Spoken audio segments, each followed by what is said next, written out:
I'm the director of the Maryland Assistive Technology Program. We fall within the Department of Disabilities. So the Department of Disabilities is the sort of statewide policy level agency really focused on across the board disability related policy for the state. But we are a direct service. So anybody that's reaching out to us is going to have sort of direct access to resources, services, anything that you might need sort of related to assistive technology, we're there to provide. And I'm going to talk a lot more about our services at the end of the presentation today. And again, there's a lot of content to get through, so I'm going to do my best to make sure that we kind of get through all of it. You already had a little intro about me, so we're going to skip that part. And we're really going to focus on, assistive technology and what that is. I was lucky enough to see some questions that folks had already submitted. And some of those questions were, well, what is assistive technology?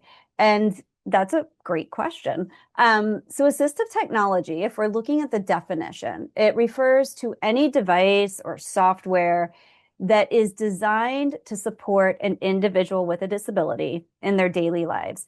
It really is equipment that is specifically created to support someone. However, assistive technology can also be very mainstream tech.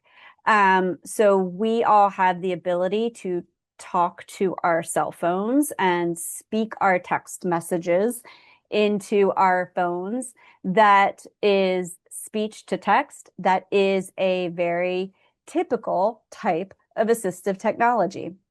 So it really does, sort of run this gamut of very specialized devices. We might talk about specific communication devices or eye gaze technologies, down to features within these little computers that we carry with us every day, and that is assistive technology. But one thing you're going to hear me talk about throughout this session is one size does not fit all. So we're going to look at lots of different ideas of tech, but no one size fits all students. So if you have somebody who is struggling with organization or task management, what might be recommended for one person may not be the right recommendation for the next person, because it really is focused on the person themselves when we're thinking about technology. So we don't start with, here's a list of tech, all these things can be used.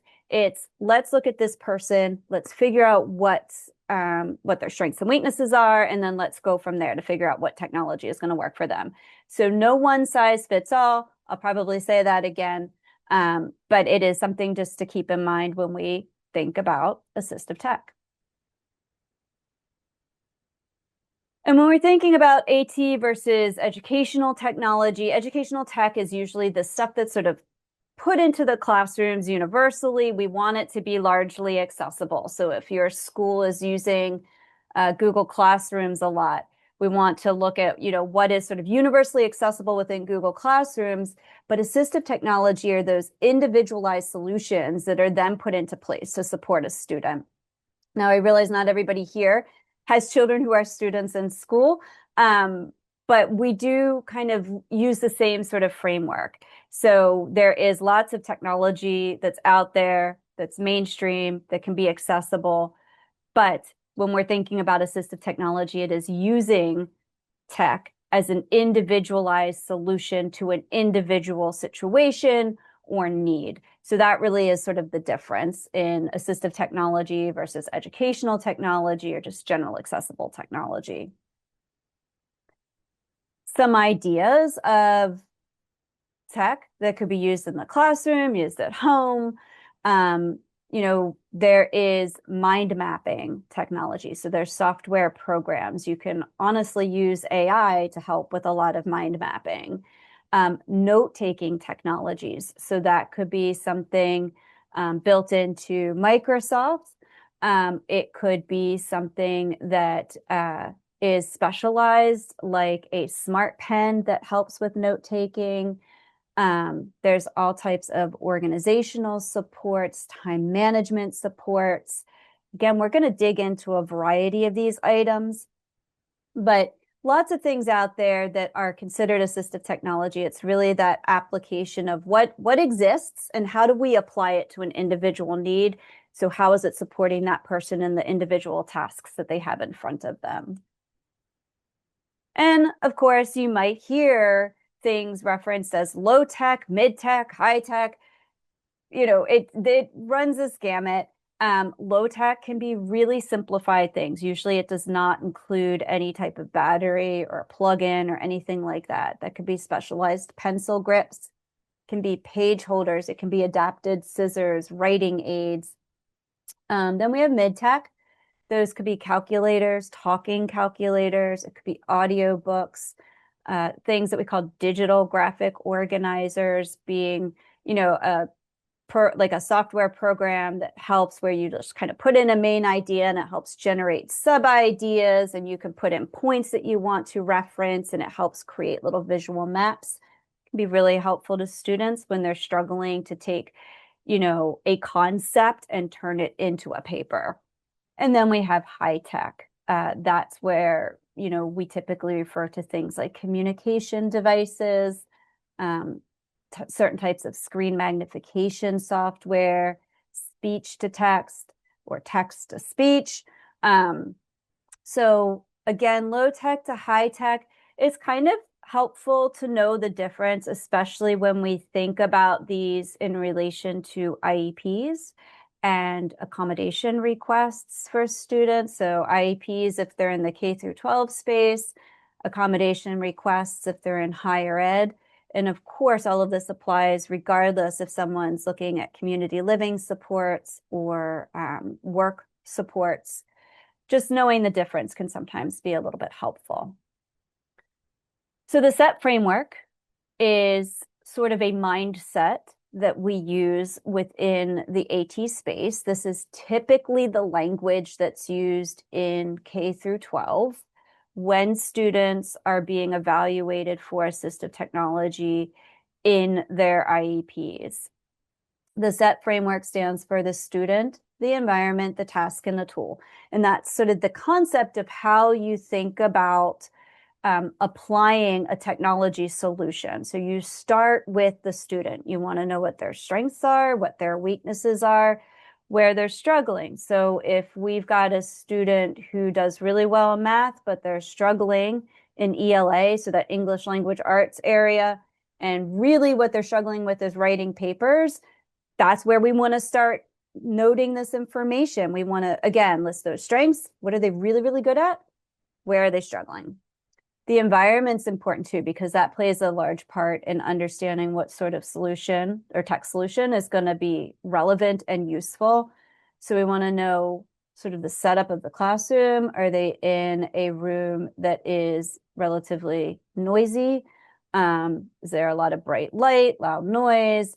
Do they have preferential seating? Are they sitting up close near the teacher? Do they sit at the back of the classroom? What sort of materials do they have access to in the classroom? Is it a classroom where they can have an iPad? Is it a classroom where everything is expected to be done on paper? And we see that more and more as schools sort of try to navigate the concerns they have with students using AI. So there is sort of this return to paper, pencil, no access to devices in the classroom unless it's in an IEP. So things like that are helpful to understand when we're thinking about what that environment is that the student is in. Then we also want to know, what are the tasks? What is the specific thing that this student or this young adult is being charged with and being expected to do that they are struggling with? And with those pieces of information, the student really knowing those strengths and weaknesses, the environment, so where this is taking place, the task that they are charged with, and then we can start to think about the appropriate tools. From a sort of philosophical mindset through the AT program where I am, we usually try to start with the lowest tech or the most integrated tech solution. Sometimes it's not uncommon for assessments to recommend, a certain high-tech device that is, dedicated. It is very specific to a very specific need. But a lot of times from our perspective, we try to figure out what is a solution that can be utilized with whatever tools this person already has at their disposal. So if somebody has access to a smartphone or an iPad in the classroom, we want to think about what's available on those first before we look at recommending something else. But it's all conceptually, we want to think about that person, the environment, the task that's in front of them, and then we can help make the most relevant technology recommendation. And then SETT framework explained, again, this is just kind of what I walked through. Everybody's going to have this slide deck at the end of the session. So you'll be able to kind of look at this a little bit more thoroughly if you want to reference back and you have questions about it. But again, that SETT framework is what is used within the schools. So it's pretty standard if you are talking with your IEP team, know that they're probably going to be using that SETT framework when making recommendations for assistive technology for the student. And then just some additional considerations for selecting AT. Having an individual needs assessment is really important if you're looking at having AT integrated into the IEP. So you want to have that assessment done. You really need to be able to link how the assistive technology is going to support the educational goals. And I use the word deficit because I think it's important here, but it's not a deficit of the student, but where there are those educational deficits, where are they struggling, so that you want to link what the assistive technology can do to help offset those struggles and help that student begin to get to grade level, because that's when the IEP comes into play. Training and support is also really important. So making sure that there is training hours, support services built in for that assistive technology when it is included and integrated into the classroom. So this can be tricky because different schools have different ways of doing this, but it is not uncommon for somebody to have a recommendation for an assistive technology device and they have the support hours built in, but you find that they're not really using that tech in the classroom. So it's really important to ask some probing questions about, is my student using their communication device in the classroom? Is the teacher using functional communication with my student to get them to respond using their communication device? Things like that. Including AT in the IEP. So the IEP needs to demonstrate that the AT will support those educational goals. And again, you want to describe how it's going to contribute to those goals. This is actually very, very similar if we're thinking about including assistive technology in a waiver for a student who has left the school system, and you're using a waiver to cover the cost of that assistive technology. It's the same exact concept. If you're going to write AT into any of those services, you need to link it to the goals. So always link your assistive technology to the goals that are outlined for that person, whether they're in school or whether they're post-school. AT can be documented in all the sections of the IEP. And this is just kind of best practice. You want to write in the features of that assistive technology rather than a device name. So those features are what really helps narrow down what's going to be, decided on in terms of the tech. So if you're looking for a very specific type of communication, we're writing in the features of that AAC or very specific features of a magnification system. So just kind of little tips for keeping that in mind. And then if you're advocating for assistive technology, a couple points that I want to make. Ask when your child, again, is using that assistive technology. Do they have access to it in the classroom? Do they have access to it at lunch if it's relevant? That really comes into play if it's a communication device. Same with on the playground, same with after school clubs. When and where do they have access to the AT? When is it most relevant? Observe how they're using it. confirm the frequency of the AT services that they're getting, you can always request more. So if they're, in the IEP, let's say they've got 30 minutes a week with their speech pathologist, but you're not seeing that they're using that communication device up to what you would expect them to, you can ask for more minutes. So kind of, get a sense of how much time is built in for the services related to that tech, and then ask for more if you're not seeing what you believe you should be seeing for your student. And then request more time. If you're not seeing it, request more time. And assistive technology is their right under IDEA. So it is something that you can talk about, you can request, you can continue to raise the point and around assistive technology. So again, it is a right. Those are some great tips for just kind of making sure that it stays at the forefront of those IEP meetings when you're having them. Now we're going to get into the meat of today's presentation, and this is really about exploring solutions. Again, some of these solutions, as they apply, I have some listed under, learning disabilities, and then you might see it come up again for students with IDD. These are just to kind of raise ideas. If there is something that you're particularly interested in, please reach out to me. A lot of the stuff that I'm going to talk about, we do have in our lending libraries or available for demonstration. So don't hesitate to reach out after today's session. So for students with learning disabilities, there are a lot of different tools that are out there, again, depending on what the need is. So no one size fits all. We have some tools like Kurzweil 3000, Read and Write, Natural Reader. These are software programs that can read content out loud. It can highlight words. It can highlight sentences. You can scan, a handout, and then it can read that information out loud. So those are some software programs. There are also apps that can do similar things. There are all types of smart pens. So smart pens look like kind of a regular pen, usually a little thicker. Sometimes they have a little screen on them, and you can use it to scan text that once you scan it, it can provide definitions of words that you have questions about. It can read it out loud so that student can have Bluetooth earbuds in or connect directly with headphones. So it can read it out loud. It can also provide language translation. So there is that text-to-speech solution, some of it very, computer-based, some of it very specific to like a little pen that can travel with the student class to class.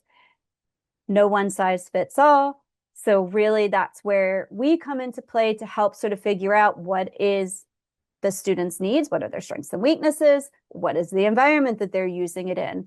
And then we can start to think about, what's going to be a good solution for that student, depending on what that disability is. There's also speech to text. So that is where you're speaking out loud and your computer or your phone is picking up those words and providing it in text on screen. So that's dictation, essentially. There are features that are already built into the operating systems of our computers that do that. There are more robust software programs like Dragon Naturally Speaking that provide that. So a lot of different ways that a person can utilize speech to text. And for some students, it's a lot easier than physically having to type out their thoughts. If they can just speak it into a device, they at least have it down in front of them, and then they can start to edit. So again, no one size fits all. Audiobooks are a great resource as well. Bookshare, Learning Ally. I think Baltimore County and maybe all of Maryland has the Libby, which is part of the public library service. So those are the audio books that you can rent through Baltimore Public Libraries. So Libby is a free service. If you have a library card, you can use that. Bookshare, if your student has a documented disability, your student would be most likely eligible for Bookshare as well. And then there's mind mapping and organizational tools. MindMeister is an app, and Inspiration is an app that you could use. There are lots out there, and we're happy to help folks sort of whittle down through all of these different potential apps to figure out what's going to work best for your student. But mind mapping and organizational tools are really especially helpful for kids with ADHD and kids with learning disabilities. Again, it helps with sort of comprehension. You can visually see how ideas connect. And when you can visually see the connection between different ideas, it can be a lot easier to do things like write a paper. So if one of those challenging areas for a student and where they're experiencing maybe not grade level work is in English language arts, they could potentially benefit from something like mind mapping or some sort of graphic organizer that's going to help with visually figuring out how to create a paper. Now I have these little videos. I'm going to play some of them, but I'm not going to play all of them because we only have an hour together and I want to make sure that I can get through everything today. But I'm going to play this very short little video that again just sort of highlights some of those pieces I just talked about. Assistive technology for specific learning disability, text-to-speech systems, speech-to-text systems, voice recognition systems, audiobooks, study tools, note-taking tools, FM systems. Assistive. So again, just reiterate some of those points and some of those tech ideas that we just went through. Students with physical disabilities, there's a lot of solutions out there. Alternative keyboards, alternative mice. For kids with dyslexia, we have something called a dyslexia keyboard. We also have an app called MyDis. Both provide both sort of visual and color-coded letters that can be really helpful, again, specific to dyslexia, but they are also, you know, the dyslexia keyboard is a physical keyboard that you can just Bluetooth connect with your computer. But all kinds of adapted keyboards, computer mice, switch activated technology. So for students who may not have full dexterity or fine motor control, they can use switches, and switches can be used in any number of ways. That can be physically with your hands, with your elbows. You can use them with the touch of your head. There are sip and puff switch systems, which allow somebody to navigate a computer just by sipping in. So sucking in the breath and blowing out their breath. Accessible workstations can be really helpful as well. So that can be adjustable desks and mounts. You can have fidget devices set up, slant boards, all sorts of things to support a student with physical disabilities. And again, I talked about the switches. What I have on the screen here is a Bluetooth switch system. This would allow somebody to navigate an iPad or a computer simply with a touch of pressing those little buttons, as opposed to having to navigate a mouse, a computer mouse, or even a standard keyboard. So for students with autism spectrum disorder, again, there's a few things here that make perfect sense, that are easy to access through our program, but no one size fits all. So there's lots of social skills apps. There's Model Me and Social Stories that can help with building social interactions. We have just worked on and are still finalizing access to a virtual reality system that builds social skills both in school, community, and in the workplace. So these include goggles and customized programs that students can try out so they can learn things like how to have safe interactions with police, how to navigate a bus independently, how to interact with customers at the store. So social skills training can be really, really impactful. And we are sort of building out what we have available in our lending library around this area. Communication, certainly. So there's tons of communication apps that are available that you can put onto an iPad. There are also very dedicated communication devices.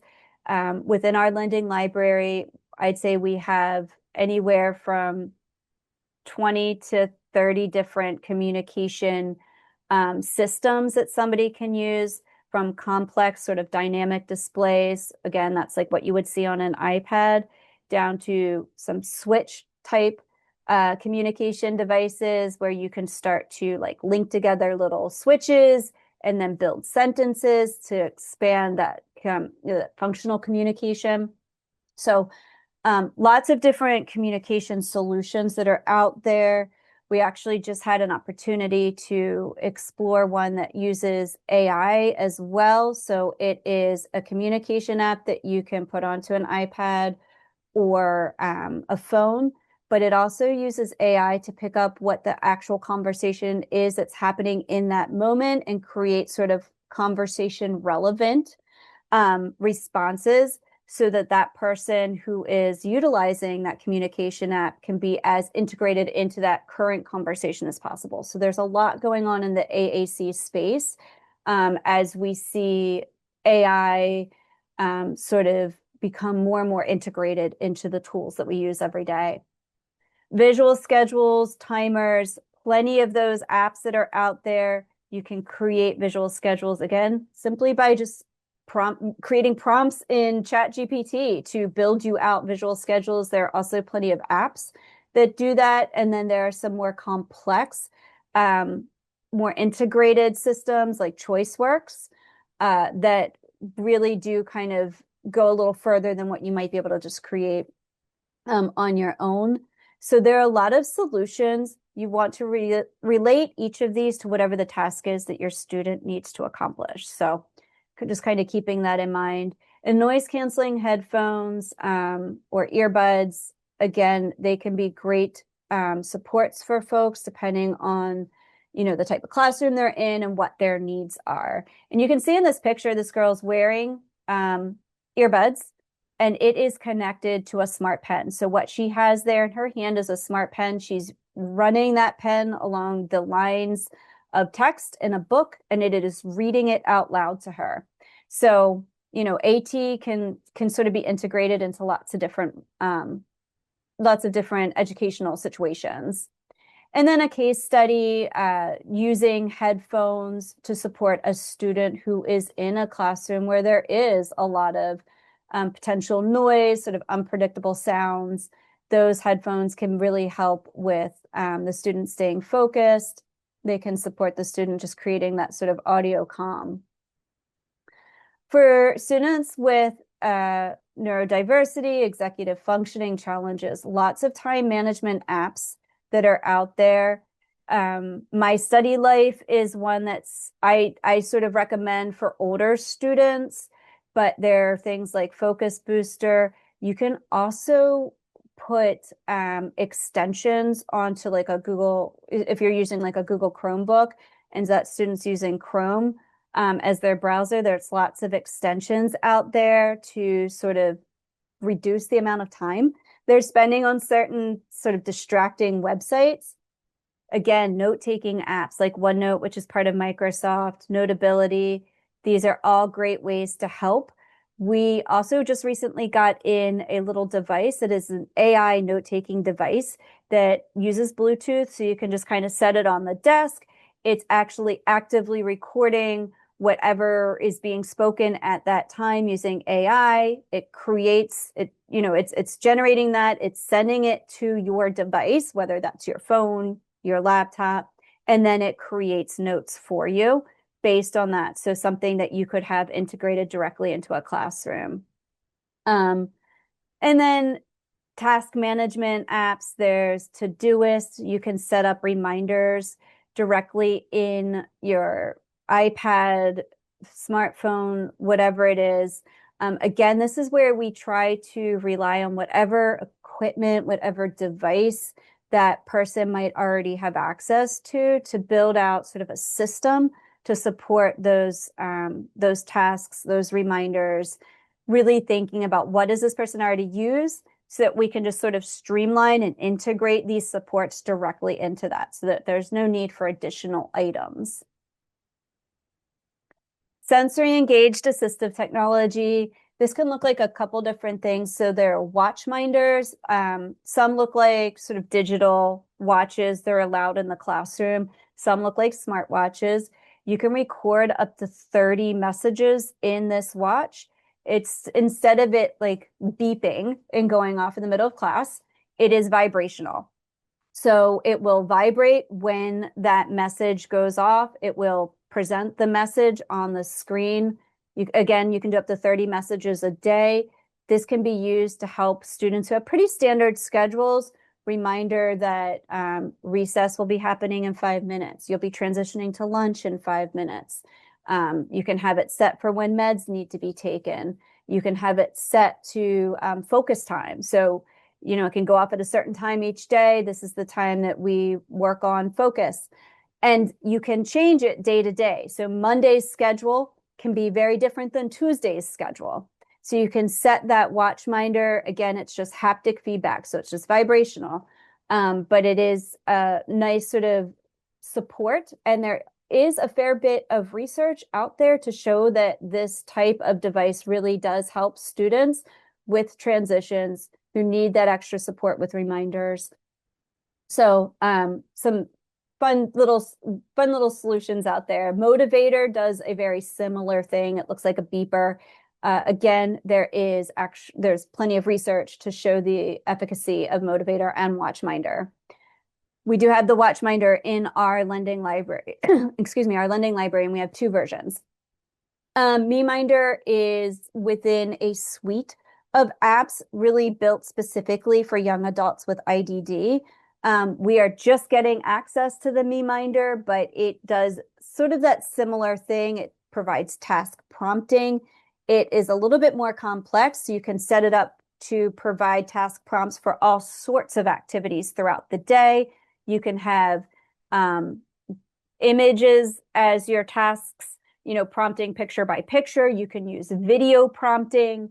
It has a lot of more flexibility, but MeMinder is another resource that we will have available for folks as we have just gotten access to it. There's also something called Talk Light. It actually is a light that flashes when there is a lot of noise in the room. Teachers can use something like this, can help with students just sort of monitoring. When they see that light going off, it becomes a reminder, oh, we need to lower our voices. So again, that sort of thing can be incredibly helpful. And certainly music players can work for folks as well. There are actually apps specific to music that supports individuals who are easily distracted. So, lots of solutions out there, lots of things to sort of explore. For folks, again, with ADHD, a lot of times that can be difficulty staying on task, difficulty with transitions, difficulty with getting started. So apps like ChoiceWorks can be really helpful. ChoiceWorks is great. It does it sort of caters to a younger group of students. So if you're working with someone who is older, a teenager, a young adult, this may not be as appealing. But again, something like ChoiceWorks, the concept is the same, whether we're using, something for older kids or younger. You really want to create sort of the visual prompts and reminders for what happens first, second, third, and then it helps them sort of navigate through the day. For individuals who have IDD, again, I'm saying IDD, but this can apply to anybody. It really just depends on what that individual's needs are. But there's lots of learning tools. Co-writer helps with folks who are experiencing sort of writing difficulties. It provides predictive text, which we already get in Microsoft Word and Google Docs, but it is a little bit more robust than what we might get sort of mainstream. It provides spelling assistance, lots of things like that. Graphic organizers can be fantastic. Inspiration for older folks or teens. There's kidspiration for the younger set. But again, these are tools that are available. Inspiration, Kidspiration are a little bit more robust than maybe what we get sort of run of the mill as a graphic organizer software, but lots of solutions out there. There's personalized learning programs like RazKids and Reading Rockets. You can read at your own pace. You can use those programs to highlight words, to read out loud. You can create custom lessons off of those. So lots of solutions to support folks. And then task management apps, timers are really, really helpful. Visual timers are great. Sometimes you'll see them used in the classroom for all the students. So the teacher might project sort of a countdown timer. There are also ones where you can really see the visual passage of time. And I know I have one in here. We're going to get to it. But by being able to see sort of how time shrinks, it can be really helpful to kids. And we have quite a few visual timers in our lending library as well. So I'm going to skip this video because, again, for the sake of time, I want us to kind of keep moving through so that I can answer questions at the end. But here's one of those visual timers. It's a 60-minute timer. You can get them set to different ranges of time. But for somebody who cannot grasp time because it is incredibly abstract, even for the best of us, you can say, we need to leave the house in 15 minutes, but that doesn't mean anything to a lot of kids. Like, okay, that 15 minutes is the same as 2.5 hours for some kids. So by visually seeing how time decreases, it can be really effective. So you can use these in the classroom, you can use them at work, you can use them at home. We use them because we struggle in the mornings with getting out on time because, again, me saying you have 5 minutes to sit here and wake up and watch YouTube is no different than me saying you have an hour and a half to do that. So we use these visual timers to kind of keep us moving through the day. For issues around mental health, anxiety, depression, behavioral disorders, these can get added obviously into the IEP. Sometimes they're categorized as like other disabilities, but there's a lot of things out there that can support someone. Headspace, Calm, and Breathe are all different mindfulness apps that can be used. The challenge is if the student does not have this written into their IEP, they won't have access to it during the day. So kind of keeping it in mind that, your student might need to have this like added in to the IEP to have access. But being able to sort of manage stress in real time can be very helpful. There are different types of CBT apps, so mood tools, Calm Harm, journaling and mood tracking. I have seen and talked with educators who use Google Forms.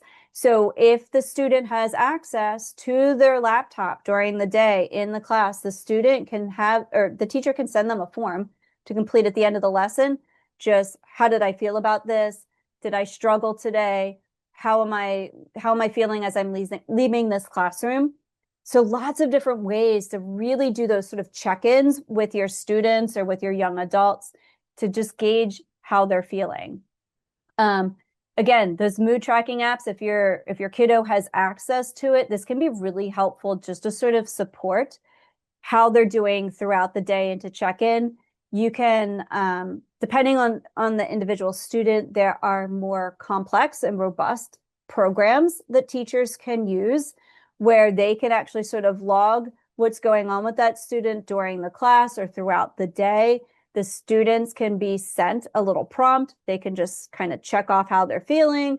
It goes back into this tool, and that tool can begin to use data and build. So if you're noticing that there is a recurring issue around lunchtime every day, you can then start to pinpoint, all right, we're going to, start focusing in on what's going on at lunch so we can figure out why there's, sort of a surge of behaviors that we don't want to see at lunchtime or a surge of behaviors that we don't want to see during math.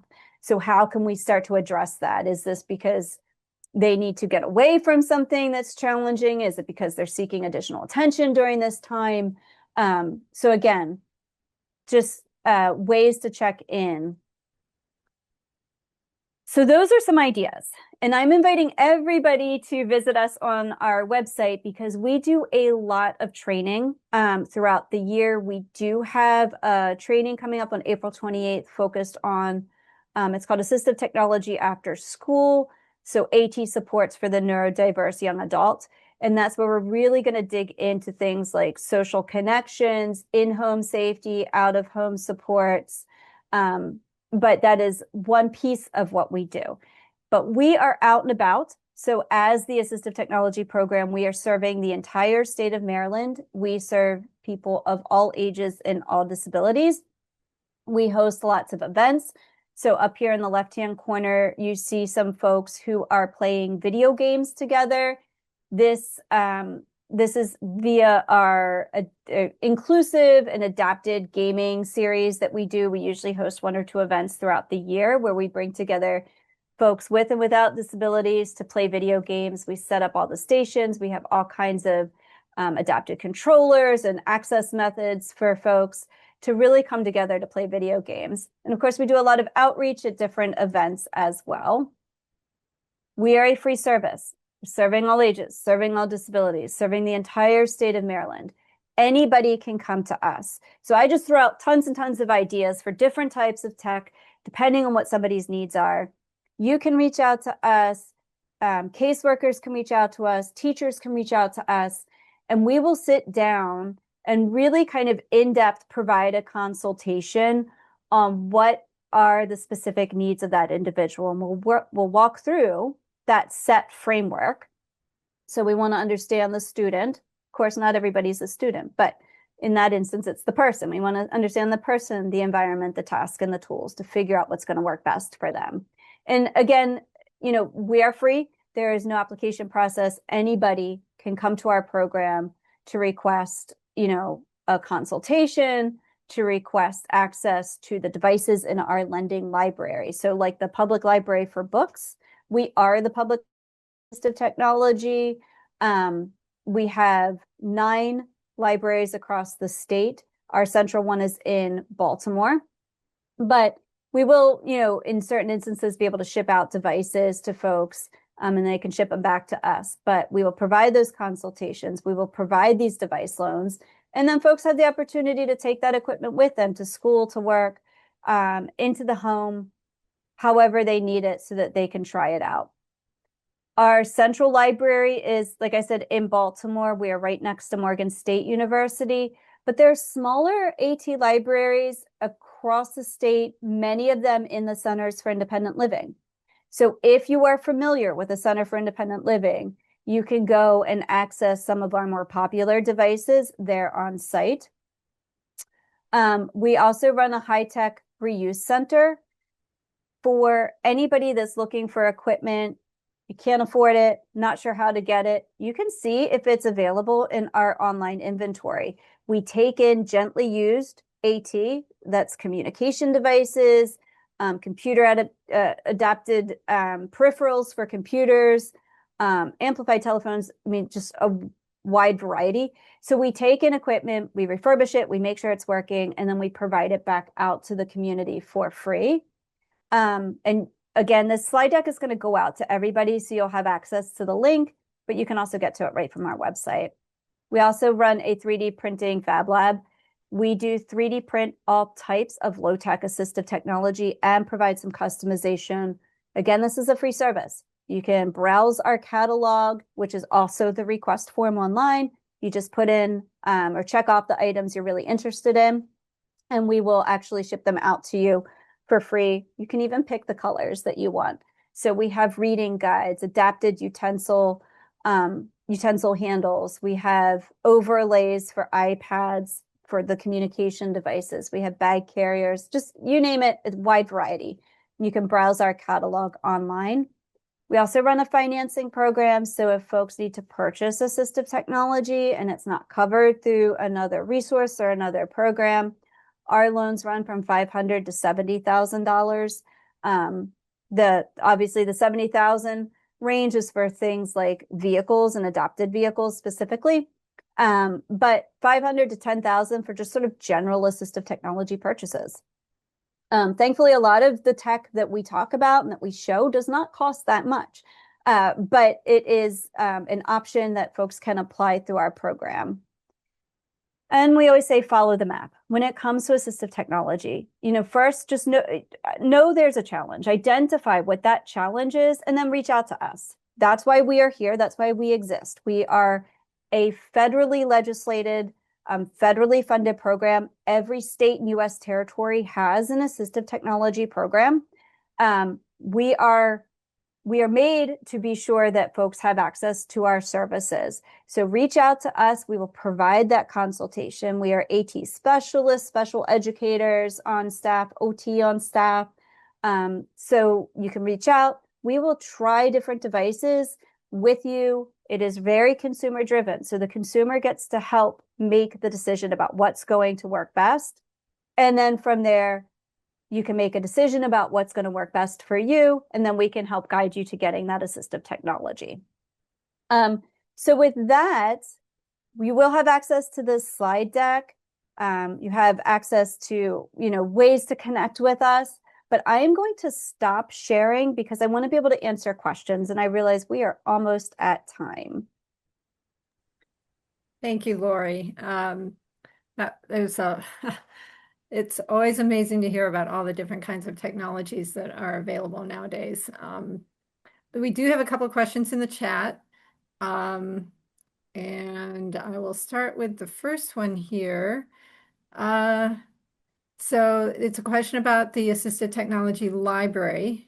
If the school cannot offer the technology that parents believe that can help their special needs children for different reasons, for example, school data doesn't support the AT, they don't have the resource, school IP team does not agree, that would be the most helpful to my child at the certain time.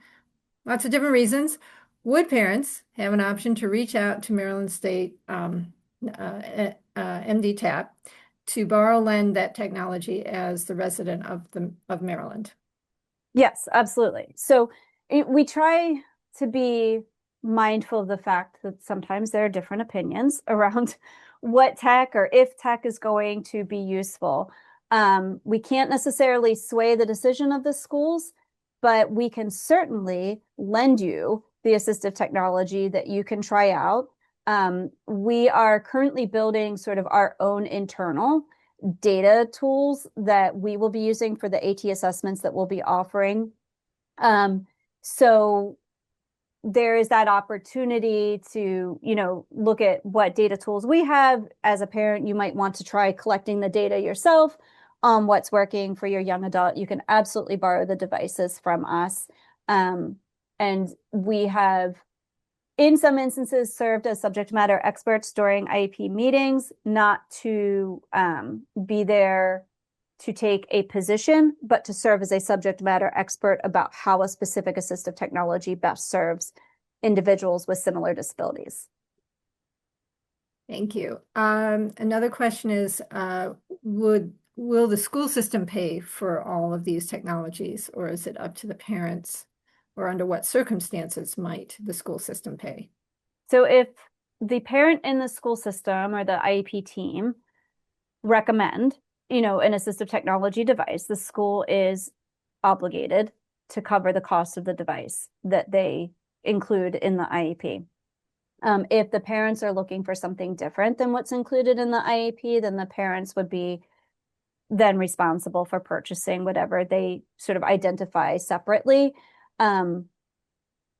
So it really does depend on whether or not the school system is writing that assistive technology into the IEP. If they are, then they're the ones purchasing it. Okay. Next question is, how do you navigate privacy issues in relation to other children, staff, and conversations that may happen in the classroom with note-taking tools? That's something that has to be weighed, school by school, district by district.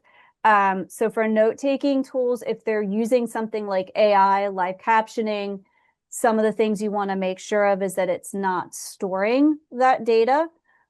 We have live captioning devices that, you know, kind of sort of just present the words on the screen, but it does not get stored anywhere.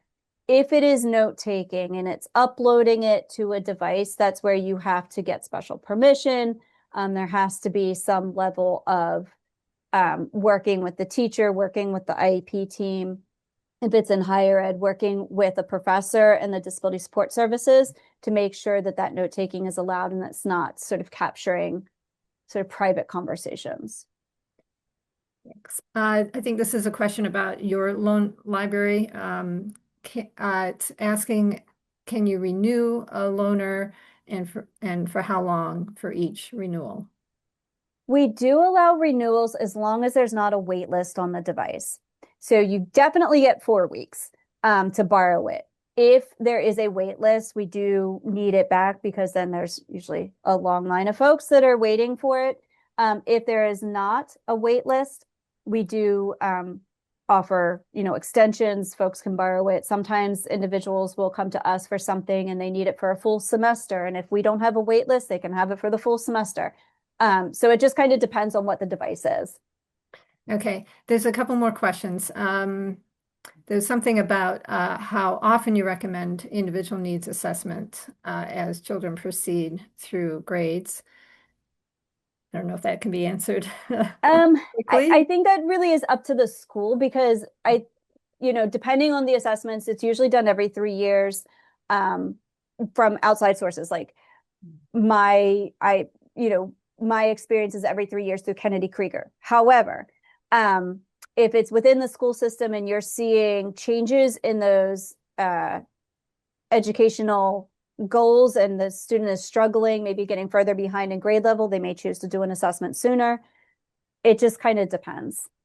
Okay. This may be something that the caregiver could address to you more directly, but it's about son can read and spell. He can use his AT device to put together 2 to 3 word requests. What AT would help him move to the next step of commenting? Maybe that's something you could take up privately or. Yeah, absolutely. So just, I do have my email address in the chat sort of early on in today's session. Go back and grab that and email me, and then we can sort of work on that internally. Yeah, I'm not sure I understand the next question.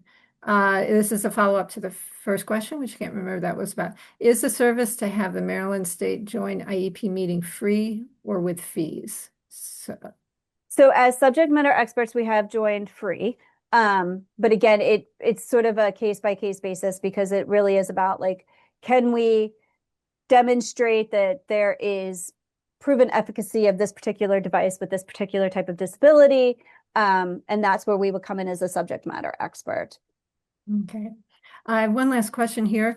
If the school provides a recommended AT device to my son, but he doesn't have one at home to use, how effective is that when it's not available to him at all times? I guess that's where your program comes in. Yeah, I mean, we could come in and, potentially help with identifying some alternative solution if it's at home. It just kind of depends on what that device is. A lot of times the idea is that the student has it in both places. So if it's software and they've got it on their Chromebook, they should be able to take that home with them. If it's a communication device, they should be able to take that home if that's part of what their, out of school work involves. So that could be a question that we kind of discuss offline too. Yeah. They're asking about a catalog. Is there a link that you can provide to your libraries? So on our website, if you go to mdtap.org, I will drop that in the chat really quickly. I realize we're running out of time here. Thank you very much. But if you visit us online, on the left-hand side of our homepage, you'll see like our virtual AT library that gives you an idea of some of the devices that are in our lending library. You can access our 3D printing catalog that is online. And then you can also get through our high-tech reuse link, you can find our inventory of devices that we have available through reuse. Yeah, that's great. Well, I think at this point, because we are out of time, we'll wrap up. I appreciate everyone joining. And Lori, thank you so much for sharing all that information. We definitely have some research to do, I think, on our ends to learn more about the technology that's available to us. And I hope everyone has a pleasant afternoon.